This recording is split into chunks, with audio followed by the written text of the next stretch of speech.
Днес ще си говорим за линкчета на мое любимо нещо.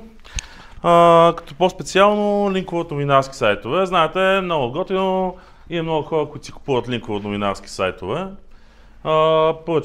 Пишете на сайта, качи ми примерно тази статия, сайта казва супер, ще струва 300 лева, добре, ти те 300 лева в PayPal, всички са доволни, аз имам линк, ти имаш пари, нали, всичко е супер, обаче не стоят точно така неща, защото вие не придобивате максималната тежест от тези новинарски сайта, която може да вземете за тези пари. Съответно, днешната лекция ще разгледаме точно това. Как да вземем максималната тежест от всеки един новинарски сайт и от всеки един линк, който сме направили. Първо малко за мен, аз съм SEO експерт, от 2010 се занимавам с SEO, общо взето всякакви неща, on-page, technical SEO, link building най-вече, ми е така голяма страст. Това е нашият екип, Studio Kipo се казва нашата агенция, занимаваме се с SEO, разбира се, изработка на сайтове и приложения, така че това бяха моите 5 минутки за реклама, даже не бяха и 5, може би една нямаше. Това са някои от готините бранчета, с които много се радваме, че работиме и ни се довериха. Нека да преминем към същинските, нали, същинската тематика. Как да намерим медиен сайт? Понякога просто има някакви сайтове, които могат да вземат линкове, обаче тези сайтове никой никога не е чул за тях.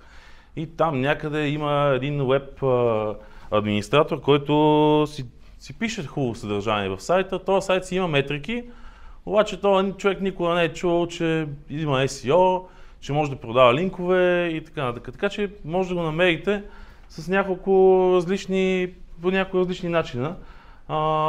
Един от тях е, разбира се, да използвате някакви ключови думи като онлайн списание, онлайн вестник и така нататък. Може да използвате така наречените оператори за търсене. Те са операторите за търсене, например InURL, InAnchor и сайт 2 точки са доста полезни за това нещо. Примерно, ако имам, да кажем, клиент, който иска да направи линк билдинг на тема бързи кредити, аз мога да потърся в Google сайтове, които съдържат в своят URL loans и имат линкове, които в Anchor текста си имат думичката loans, примерно, или бързи кредити на български. Това е доста готино, не знам колко от вас са запознати с тези. Общото SEO специалистите, почти всеки ден ползваме сайт 2 точки. Това е най-лесният начин да разберете дали даден URL адрес е индексирал, дали е в базата на Google в момента. Това е общо взето голяма част от нас сме го ползваме и примерно харесваме си някакви новини плюс даден регион. Да кажем News Калифорния, News Massachusetts, примерно новини Димитровград, новини Благоевград, новини Русе. И по този начин намираме някои регионални медии, с които можем да договорим наистина добри цени за статии и съответно след малко ще ви покажа реално как да оценяваме тези медии, доколко си заслужава да се вземе линк от там. Защото все пак не всички сайтове заслужават, имат нужните показатели за SEO и заслужават да им се обърне внимание. Така. И гледаме самият авторитет на вебсайта. Не забравяйте също да гледате и самия сайт като дизайн, като UX. Точно това, което каза колегата Васко, има голямо значение в момента UX-а, дали този сайт изглежда добре за потребителя, дали самия сайт вдъхва доверие и репутация във вас. Това е наистина много важно, защото дали си прилича на реален новинарски сайт.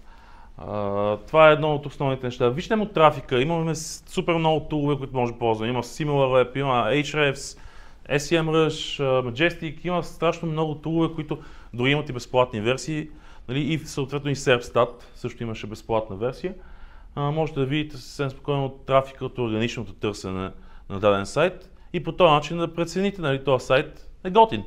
Съответно, ако този сайт наистина има повече Organic Search, значи се класира по много ключови думи. След като се класира по много ключови думи, значи този сайт е готин за нас, искаме да вземем линк от него. Метриките за оценка на качеството на един сайт от към SEO последните години се промениха страшно много. Първоначално, някои от вас си спомнят, гледахме само PageRank. Има ли този URL адрес, от който ние взимаме линкът, има ли PageRank? Това е добре за нас и ние си взимаме линк. Сега появиха се други метрики, например Authority Score на SEMrush, Domain Rating, Domain Authority. Всички тези метрики не са, не са централизирани от страна на Google, а са дело на различни независими организации, като Majestic SEO, като Ahrefs. Това са тулове за SEO специалистите. Така че не винаги трябва да гледаме сляпо и да си казваме, то трафик има домен рейтинг 50, примерно ще взема линк от него задължително. А трябва да помислим реално на база на какво се образува този домен рейтинг и да видим, аджеба, какъв е този алгоритъм на тула. Знаете ли, че SEMrush тулът не използва само линковете за оценка на домен authority си. Неговото домен authority се казва Authority Score. Той използва и съдържанието на сайта, и органик трафика към него. Затова обичам да ползвам Authority Score на SEMrush, защото той ми показва по някакъв начин, че освен, че сайтът е авторитетен, има и някакъв трафик към него. Ако забележите, видите някой силен PBN, примерно, който обаче няма трафик. Примерно някакви стари доменчета, готини, с хубави линкове, едно време са били силни сайтове. Вземете примерно списък с някакъв PBN, колко вас знаят какво е PBN, само да вдигнат ръка. Добре, Private Block Network. Това са общо взето така голям списък от сайтове, до който имате достъп и може да качвате и да манипулирате съдържанието в тях. Идеята тук е, че ако вземете един сайт, който няма трафик, той може да има висок DR, но Authority Score SEMrush ще бъде нисък. Така, отклоних се малко за метриките, но като цяло те са много важни и е много важно, освен да гледате метриките, да прегледате самия сайт визуално с човешко око. Така, сега, за самото оформяне на статията, моят съвет е да се използват повече по-полезни статии, тип новина, някаква инфографика, ако има нещо, което наистина би касаело потребителя. Защо? Защото тази статия, освен че я публикувате в този сайт, може някой новинарски сайт да я копира, понеже е интересно. Знаете, новинарските сайтове често си крадат съдържанието. Буквално едно и също съдържание, ако наистина има органик трафик към него и е хубаво написано, може да бъде копирано от още 10 новинарски сайта, които съответно ще копират и вашият линк заедно с статията. Това е важно в случая. Може да цитирате и някакви експерти, ако решите да правите нещо като прес-релиз до медиите. Някакъв digital PR, който да се хареса на дадени медии, които да го публикуват, де се казва безвъзмездно. Комуникирайте с новинарски сайтове и изяснете какво всъщност искате от тях. Защото те не са наясно. Кажете им, аз съм еди кой си. Искам линк от вашия сайт. Да си взема линк, най-лесният начин да публикувам статия във вашия сайт. Колко би струва да се публикува тази статия? Кажете им, аз не искам да се прави пиар, не искам да се възхваляват някакви персони, политически личности и така нататък. Искам просто линк към своето сайтче за Хамали София, примерно, или за Кръти чисти извозва, Пловдив. Примерно. Кръти чисти извозва е интересна ниша, да. Така. Искайте максимално ниска цена, вижте какво са пуснали в новинарски сайтове и му обещайте, че може да направите по-голям обем, да купите повече статии, за да получите по-ниска цена. Най-добрият вариант е да вземете обем от сайтове, за да може съответно да вземете някакъв бенефит за вашите клиенти. Може да поставяте линкове вече публикувани статии, други медии. Това са така наречените niche edits. За тях ще поговоря малко по-късно. Ето едно мейлче. Това е мейл темплейтче, което ползвам за общото Cold Contact към Site Owner, Sell Link Exchange. И това, примерно, е съответно някакъв follow-up мейл, който може да така, ако не ви отрази никой, да пуснете един follow-up мейл, така че да напомните на собственика на медията да ви обърне повече внимание. Ето го на български, общо взето това, което съм писал за някои новинарски сайтове, да се свържа с тях и да искам цена за линкове. Другия начин да вземете линкове от новинарски сайтове, като се свържете с журналистите. HARO е общо взето Help a Reporter Out, което означава общо система, в която вие се добирате до това, кое е важно за журналистите. Научавате повече информация, нали, от тях и можете да съставите нещо като прес-релиз, който те да публикуват в последствие. И общо ето HARO свързва журналистите с сайт оунърите и SEO специалистите. Това са, отдолу съм сложил порталите, които може да използвате. Общо ето Help a Reporter Out беше сайтът, който беше преди, мисля, че около година-две. Сега се казва connectively.us и оттам може да се свържете с журналисти. Понякога става въпрос просто за един press release distribution, който струва определени пари да се пусне до голям брой медии. Тук вече със сигурност трябва да обърнете внимание на съдържанието. Наистина да е полезно, някакви метрики, графики, неща, които са готини за потребителя. Примерно, наш клиент от вече повече от 10 години е един бранд за бързи кредити. Те бяха направили преди години проучване на това какви са причините българина да тегли бързи кредити. Бяха направили нещо като графика, която изобразяваше това нещо. Това беше направо фурор. В България всичките новинарски сайтове го копираха. Направихме, разбира се, един прес-релиз, който пуснахме до медиите. Някой, ако му трябва списък с имейли на медии, може да ми пише, ще видите контакта ми, после да ми пише на мейл, мога да ви изпратя списък с няколко мейли на медии, мисля, че около 200-300 мейла бяха, до които може да си пускате такива тип PR-чета. За България става въпрос само. Тези сайтове обикновено работят 99% за US и UK нишите и всички останали англоязични ниши, разбира се.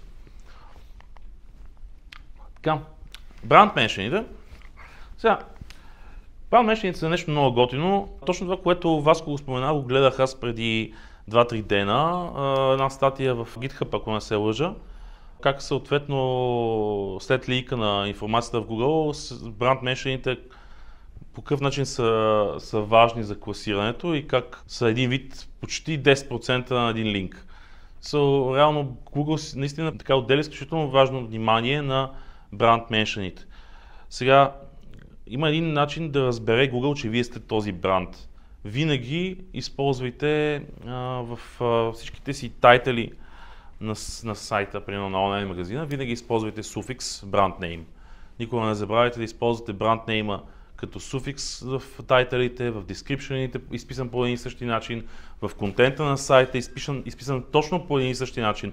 Не веднъж с кирилица, веднъж с латиница, веднъж с льокавица, а го изписвайте по един и същи начин, за да може Google да разбере и съответно и в прес-релизите, които пускате по медиите, да може да разбере Google, че вие сте бранд и да направите това съответствие. Съответно, не знам колко от вас използва и Google Alerts. Google Alerts е общо ето на Google едно тулче, което следи какво се е индексирало ново в базата на Google и ви дава сигнали, ако вашия бранд е споменат някъде. Съответно, ако вашия бранд е известен и някой го споменава в някоя статия, винаги можете да направите следното, да им изпратите един follow-up мейл, който казва: благодаря много, много си готин, че споменаваш нашия бранд. Имаме така и така, примерно, тази революционна услуга или нещо подобно, но тук сме подобрили нещо по нашия сайт и поставяте линк. Бихме се радвали, ако поставите линк към нас. Това нещо работи много малко. В смисъл, трябва да го направите в големи обеми. Както каза Калин, нали, големи обем, вече има по-голяма вероятност да получите крайен резултат. Ако го пратите на 10 човека, много малко вероятно е да имате успех. Друго е, нали, ако го правите на 1000. Съответно, правите си няколко месеца си правите един списък с Google Alerts сигнали, нали, и общо ето следите бранд мешана и чрез Google Search следите бранд мешана на вашия сайт и си правите един списък, където можете да правите тази link building идея. Общо взето, това към новинарските сайтове най-често работи, защото ако информацията е полезна, те искат да отразят всичко свързано с нея.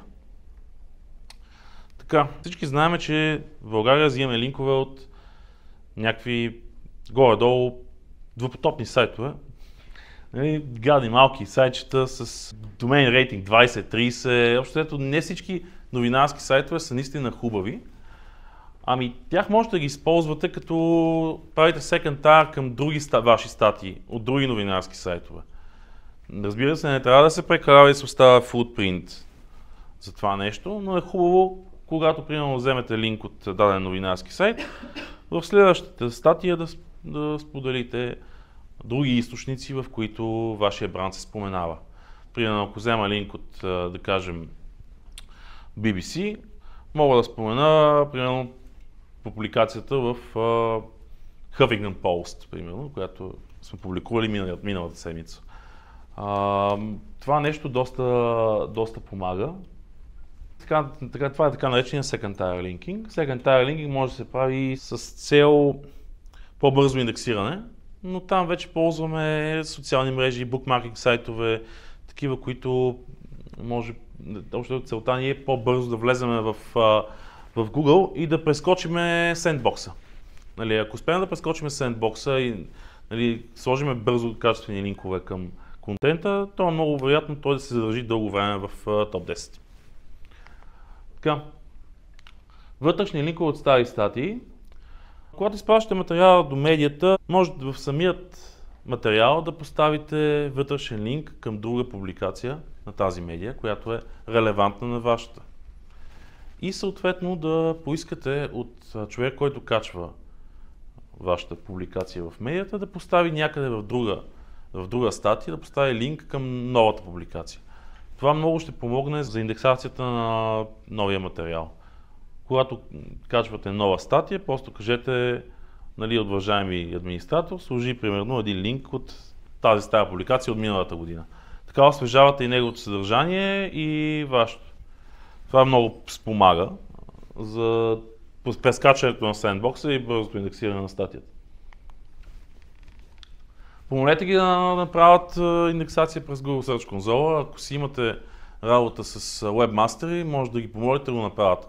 Сега, ако си имате работа с Леля Гичка, която е репортер от някакво село, нали, няма как да обясните нали, как да събмитне в Search Console вашия нов URL адрес, но пък може да й помогнете на жената, да й кажете, слушай, много е готино да имаш Search Console, искаш да ти пусна този гайд, който съм написал, как можеш да си направиш Search Console и ако им срещнеш затруднения, може да ти помогна.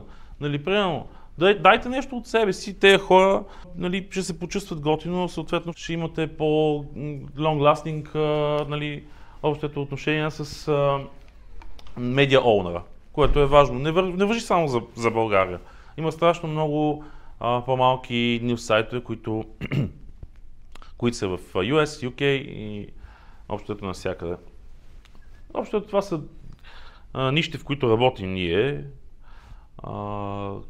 Дали, английски и български ниши, затова тях споменавам. Можете да разгледате как работи самото индекс API на Google. Освен за индексация на текущи страници, които може да следите, на вашия сайт, които може да следите през Search конзолата, индекс API може да ви помогне и за индексиране на конкретен списък с URL адреси. Сега винаги има негативен ефект от push на голям брой URL адреси за индекс. Наблюдавал съм сайт, който събмитахме 1 милион адреса с един мой колега Петър, с повечето го знаят Петър Николов, Направихме така един експеримент с един сайт да подобрим индексацията. Около 1 милион адреси събмитахме и до момента от тях може би 2/3 останаха в индекса, което е доста голям съксес. Чрез индекс API-то на Google. Аз съм SEO специалист. Като цяло обичам да не се занимавам с нищо, да делегирам работата на други хора. Така че Пешо Николов, той ги разбира тези работи, той е програмист човек. Аз не знам как стават тези магии, но знам, че стават чрез индекс API-то, така че разгледайте го. Нали, хора програмисти могат да направят доста готини чудеси с това нещо. Ето с програмиста веднага почна да ги снимате работи на първия ред. Господин Яначков. Така. Тук има повече информация в двата линка. Можете да пингвате, има услуги като Pingomatic, Pingler.com.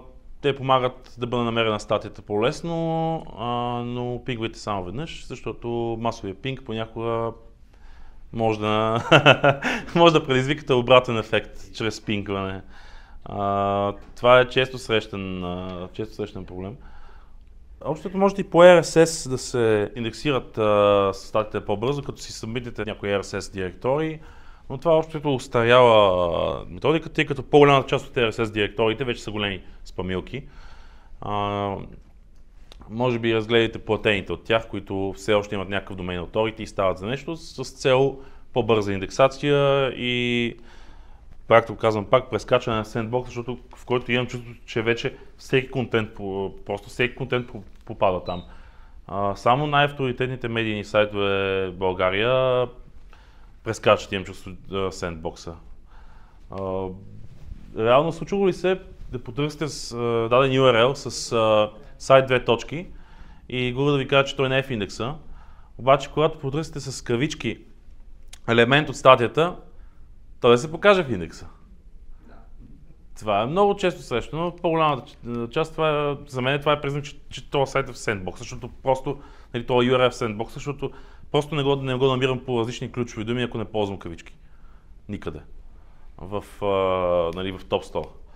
Другото нещо, което Google направиха наскоро, което изключително много ме подразни, супер нахално и себично от тяхна страна, да махнат опция да можеш да си нагласиш по 100 резултата на страница, защото най-удобно е просто да видиш къде ти е клиента, нали? Цъкаш ключова дума, тискаш Ctrl+F, гледаш името на клиента, 48 място, качил се от вчера, примерно вчера беше на 75-то, значи има някакъв напредък. И това са точно тези заявки, за които Васко говори, това са такива супер фаст някакви заявки. Потребителят просто не е така, не отделя нужното внимание на конкретно search query и просто гледа без да клика в сайта. Това са така наречените фаст заявчици. Така че вече не можете да го правите, но просто слагате там един параметр с номер 100, number равна процент 100 на края на URL адреса и те вече се показват по 100 на страница. Паразитни статии. Колко от вас са чували за паразитно SEO? Добре, защото концепцията е ясна. Да създадете съдържание, което имате по-голям достъп от него. Не просто някаква статия в новинарски сайт, а нещо като да използвате новинарския сайт или медията или авторитетния сайт, в случая като хостинг платформа за вашия контент. Създавате някаква публикация или мини сайтче на този контент и вече започвате да го линквате като ваш отделен проект по тази ниша. Щом го правите това нещо, значи искате да вземете общото от пая на топ 10. Взимате едно парченце от пая, натърсите в топ 10. Това е така начинът паразитно SEO и целият бенефит е, че вие правите линкове към този нов сайт или нов URL с цел да го класирате. В момента, в който го класирате в топ 10, вие вече получавате и линк към вашия сайт. От него може да сложите линк към вас и тогава получавате линк от супер силен сайт в топ 10 по вашата ключова дума, който е напълно релевантен на вашия контент. И сте взели така още едно парче от пая, наречен топ 10 на Google. Което е готино като методика. Как да разберем дали статията е индексирана? Ако нямаме Google Search конзола, ползваме някакъв текст кавички, сайт 2 точки в лентата за търсене, използваме инструменти като Ahrefs, има различни браузър такива екстеншени, като SEMrush, Mossbar, SEO Quake на SEMrush проект.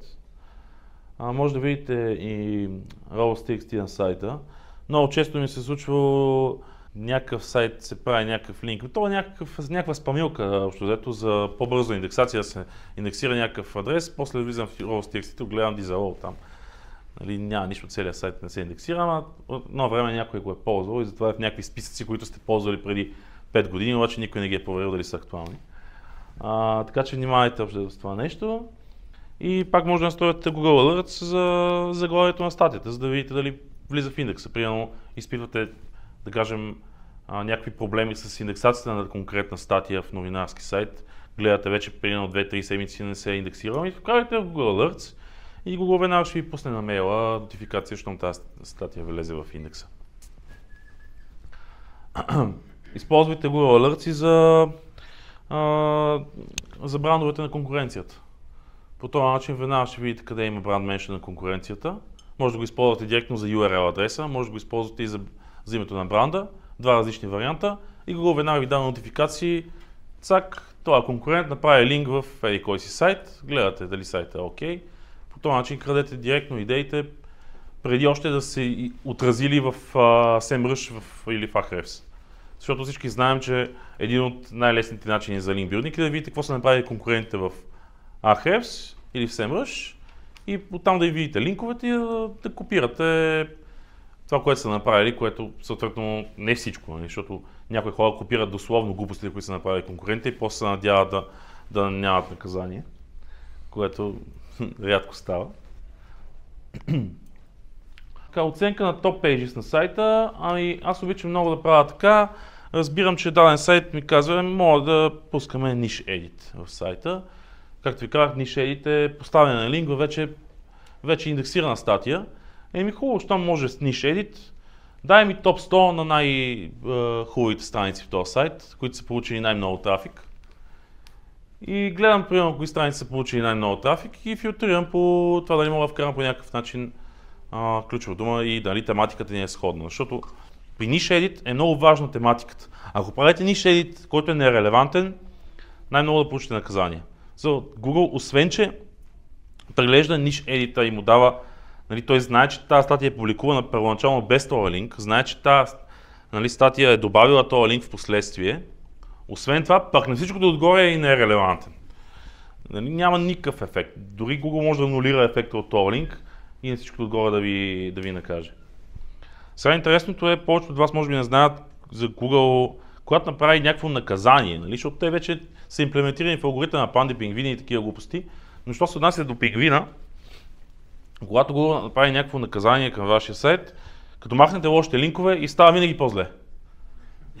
Защо? Защото тези лоши линкове са имали някакъв импакт. Те са действали по някакъв начин на вашето класиране. Дали те са токсични, няма значение. Те са придавали сила към вашия сайт. В един момент Google ви казва, тези линкове са токсични, махни ги, иначе ще порежем, общо взето. Ти подаваш reconsideration request, казваш, съжалявам, тук не е една много гадна SEO агенция, те са ги сложили. Подаваш един reconsideration request към Google, казваш, че си махнал линковете и се оказва, че сайтът е още по-зле от преди това. Просто защото тези лоши линкове също имат значение. Така че внимавайте с niche editите. Супер релевантна информация.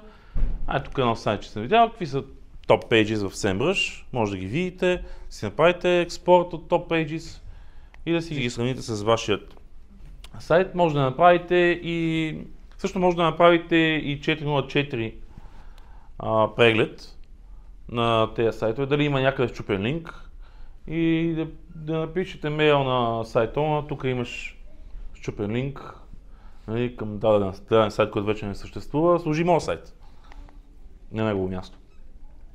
Колко работи това нещо? Много добре работи и за UK и за US. За България никой няма ти да даде линк без пари. Той и там не дава без пари и повечето казват, супер, много готина идея, благодаря ти, $200. Защото това е доста често срещано, това ми че често се среща такива. Да, 404 линкбилдинга е много готин, особено ако имаш доверени хора в Wikipedia. Има такива случаи, нали, с човек в Wikipedia, който просто сменя линковете. Вече всички са щастливи. Но можеш сам да си едитваш контента, ако едитора на Wikipedia не е толкова стриктен, може да ти го остави. Аз все още имам един линк към SEO в Wikipedia, мисля, че страницата оптимизация за търсачки, нещо такова, българската Wikipedia, още имам линк към личния си блог. Правете си одити на LinkMast. Пълен одит на LinkMast на година и всички тези линкове, които сте направили за даден сайт, те сте ги събрали в някакъв лист. Проверете ги дали са индексирани, дали въобще съществуват тези линкове и пазете и статиите, защото сега примерно гледахме един клиент преди 10 години сме работили заедно, седи в някакъв стар Google Sheet, седи цялата информация, статиите, линковете, които са направени. Този човек имаше примерно 20 статии, които вече отдавна не са в индекса. Тези сайтове, които са правени, са умрели, нали, няма съответно линкове и тези статии са свободни. Това са 20 хубави статии, които едно време струваха пари, пишеха ги ръчно. Помня, че ги купувах от един копирайтер, струваха 2 лева на статията тогава, но все пак са си пари, нали. Да, малко бях скандализирал групата на копирайтер в България, защото бях писал, че ми трябва контент от 500 думи, но цената трябва да е левче на 500 думи. И ми трябват 5-600 бройки от такива статии, нали? За 500 лева, нали? 500 статии по 500 думи. И доста ме бяха нахейтили. Но имаше много хора, които ми писаха между другото и бях очуден. Явно генерираха по някакъв начин, дали с на Клокси и спинера или по някакъв друг начин, нямам идея, но беше много забавна комуникацията. Да проверявайте цялата работа, доколко сте ефективни, одитирайте си линковете непрекъснато и не забравяйте да търсите нови възможности за линкбилдинг. Тук да съм направил един списък, контактнал съм някакви медии, ако искате да се възползвате, може да се свържете с мене, че ви пратя списък с медии, получавате тук 10% подаръчи от мене за Black Hat. Това е. Благодаря за вниманието.